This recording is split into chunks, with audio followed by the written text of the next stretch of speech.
Okay, hopefully I don't have any more interruptions. This is like take number 7. We'll see how it goes. What am I saying? Oh, the brain. The brain it's just another organ. That's all it is. So you have the brain. Let's say like the liver, right? It's detoxing food. Your heart is pumping right now. Your intestines are processing food. Whatever organs you have, the brain is just another one, right? And just like everything else, it breaks down, and that's when you get like dementia and stuff like that. But what is unfair about the brain in our society today, okay, is the fact that the percentage of negative thoughts, the percentage of survival thoughts that you have is around 80%, okay? So 80% of your thoughts are going to be negative, which is a very high percentage. That is a passing grade.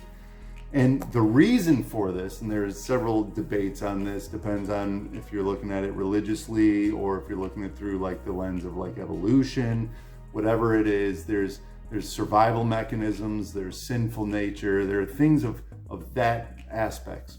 But from a hunter-gatherer type concept is that we were always being hunted either by other tribes or we were being hunted by, animals, something like that. So the brain adapts, right? And it looks around and says, this could be dangerous, that could be dangerous, this could be dangerous, that could be dangerous. And to the brain, that's normal. To us, we're like, oh, I have anxiety, right? Because everything's dangerous.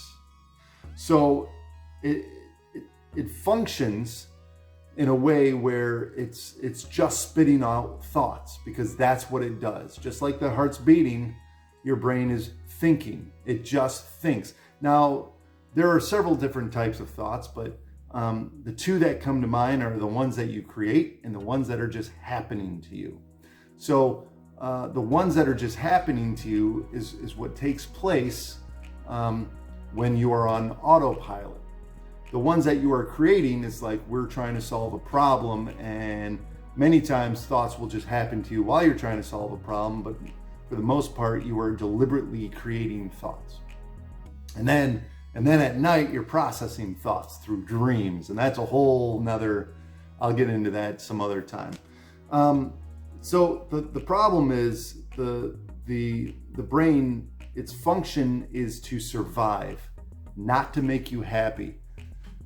And that's the problem, because this is why anxiety and depression go up, right? Like I've talked about before in past videos, depression is a red flag. It tells you something's wrong in your life, right?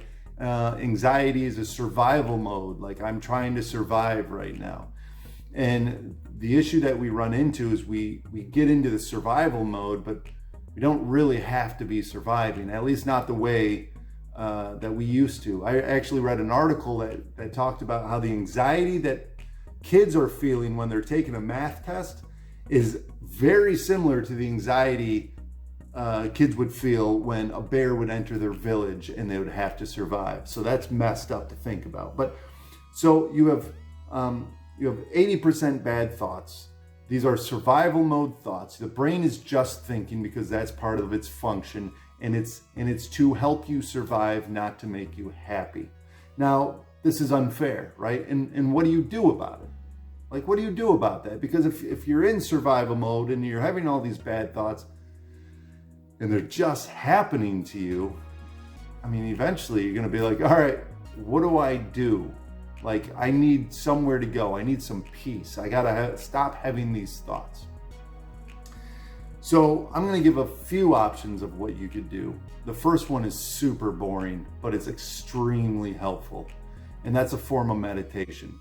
So what you do is you sit down, you take some deep breaths, you close your eyes, and you start observing your thoughts. This is called metacognition. It's when you can think about your thoughts. And we're one of the only creatures on the planet that can actually do this, as far as I know. Possibly chimpanzees, possibly dolphins. By the way, did you know that dolphins don't sleep? They have two sides of their brain, one for nighttime and one for daytime. That's another topic. Anyways, so metacognition is thinking about your thoughts or just observing your thoughts. And the more that you separate your thoughts from who you actually are, the better you're going to be.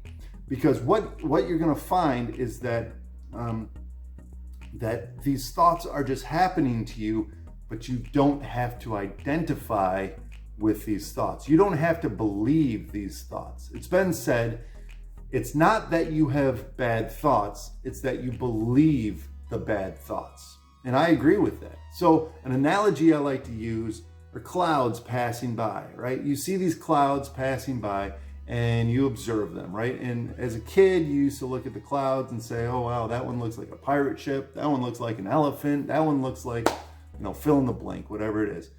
But it's not a pirate ship and it's not an elephant, right? And so these thoughts that you're having, they're survival thoughts, right? Or negative thoughts or whatever thoughts you're having, but you don't have to identify with them, right? You don't have to agree with them. You don't have to say, oh, this thought, just because I'm having it, it's a truthful thought, right? The brain is looking for worst case scenario. It's better to think that that bush over there is a bear, so I don't go near it, right? Than rather to think that it's just a bush and then I go near it and then I get eaten by a bear. So the first one is observing your thoughts and separating yourself from your thoughts. And this is actually harder than it sounds. So what I would recommend, if you want to take this meditation technique, is that you practice it about 5 minutes a day, just 5 minutes. You want to do it 1 minute, do 1 minute. Start at 1 minute, right? And then maybe go up to 5 minutes and then maybe 10 minutes and then a couple hours. I'm just joking. That's crazy. I don't know how people do it. I know people who've meditated for hours. What? That's crazy to me. Anyways, okay. So first one is meditation. The second one is affirmation, right? What is the thought saying to you? What is the negative thought, right? In the psychology world, we call this self-talk. What are you saying to yourself? Because you're always talking to yourself and these thoughts are happening or you're having these thoughts. It's one of the two.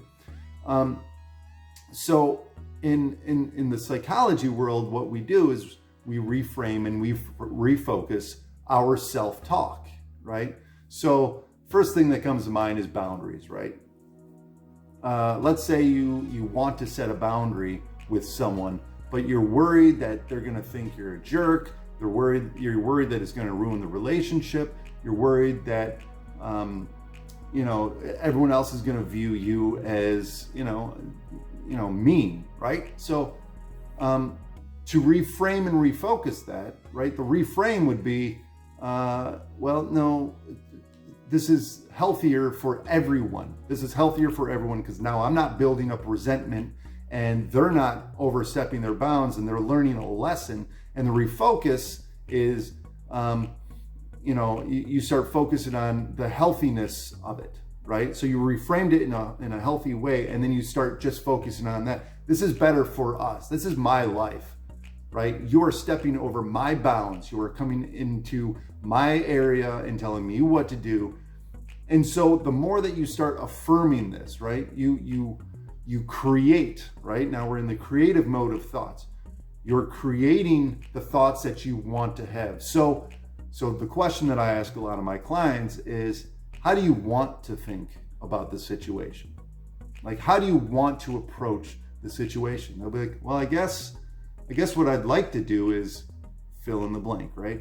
And then we start creating thoughts like, well, what is something you would say to yourself if you're trying to set a boundary? Well, I would say that this is my life and I deserve to set a boundary. Like, who are you to cross my boundaries? Who are you to, tell me what I have to do? And, I'm an adult. I have my freedoms. I have my free will, right? All that stuff.